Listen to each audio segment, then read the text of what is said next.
For the last 2 years, I've been developing an exhibition that's based on the collections at the American Museum of Natural History in New York. And I'm currently a postdoctoral fellow there, and it's a joint appointment between the museum and Bard Graduate Center.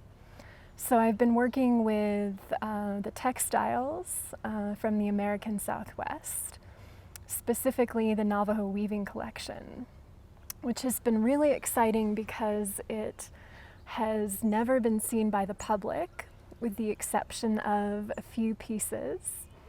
And this will be the first exhibit to really showcase the indigenous textiles from this region.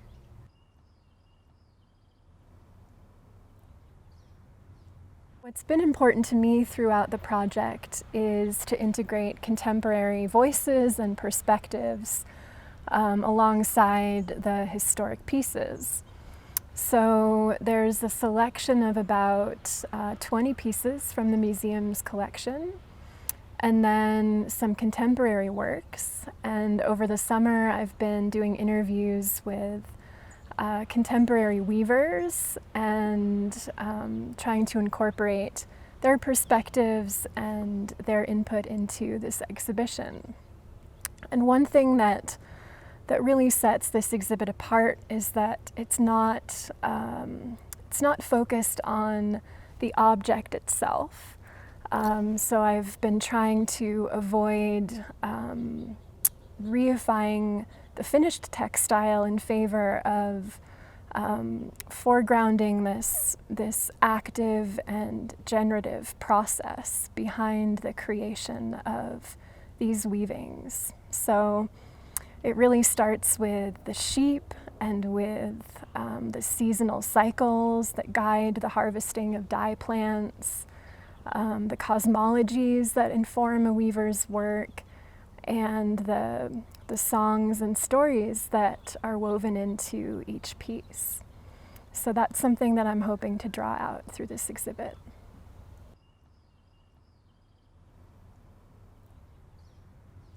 Well, this time at WISC has been so exciting because I've realized what a hidden gem these collections and archives are. And it's been a fascinating dive into women's history. And I think the collections here really provide an interesting way to experience the Southwest at a particular moment. And I've been focusing my research on the herbal and ethnobotanical studies conducted by Leonora Curtin. And she published 2 books, which I have here, Healing Herbs of the Upper Rio Grande and By the Prophet of the Earth.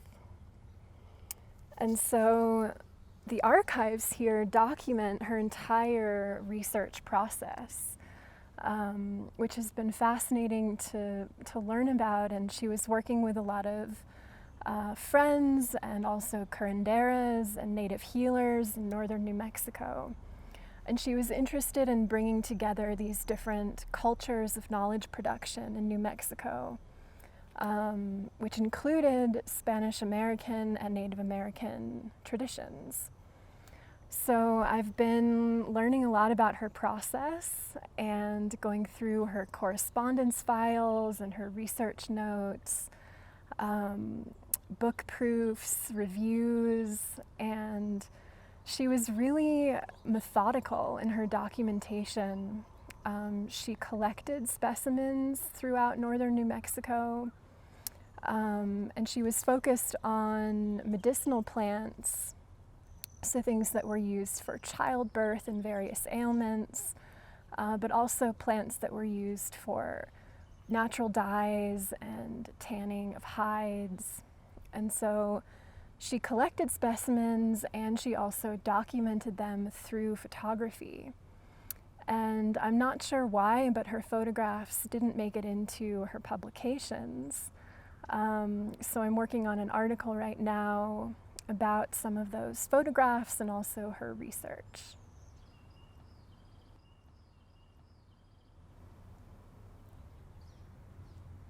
I love this question because there are so many. First and foremost, I would have to say my mother, because she was a journalist, and I think I grew up around this interest in storytelling, and that has really carried through in what I do now as an anthropologist. And I think she instilled this curiosity that I've always been very grateful for. But I've been really deeply inspired by a lot of the women I've been working with through this exhibition. And I've been working with two women in particular, Linda Teller-Peet and Barbara Teller-Ornelas. And they're both fifth generation Navajo weavers from Two Gray Hills, which is a region that's well known for its weaving traditions in New Mexico. And I first met them maybe 5 years ago now, because I took one of their Navajo weaving workshops at Idlewild Arts Foundation in California. And I was hoping to learn about the hands-on and tacit experience of weaving after reading about it and researching Navajo textiles for years. So I got to know them, and they've become good friends, and they've been consultants for this exhibition. But I've also been working with some younger artists, one of whom is based not far from here in Chimayo, and her name is Darby Raymond Overstreet, and she does really interesting work that it's just different than anything I've seen, because she incorporates different media, and she's a digital artist and printmaker. But in addition to her prints, she makes these large format loom portraits, and she constructs everything herself. So she builds the frame of the loom, she warps the loom herself, usually with churro wool, and she creates a digital drawing that's a portrait of someone she knows. And she actually stitches the digital drawing into the warp strings of the loom. And then the background of each portrait is composed of Navajo rug designs. And she takes a lot of inspiration from weavings in museum collections. So we've been collaborating on this exhibition, and I had the privilege of doing a studio visit with her and an interview a few weeks ago.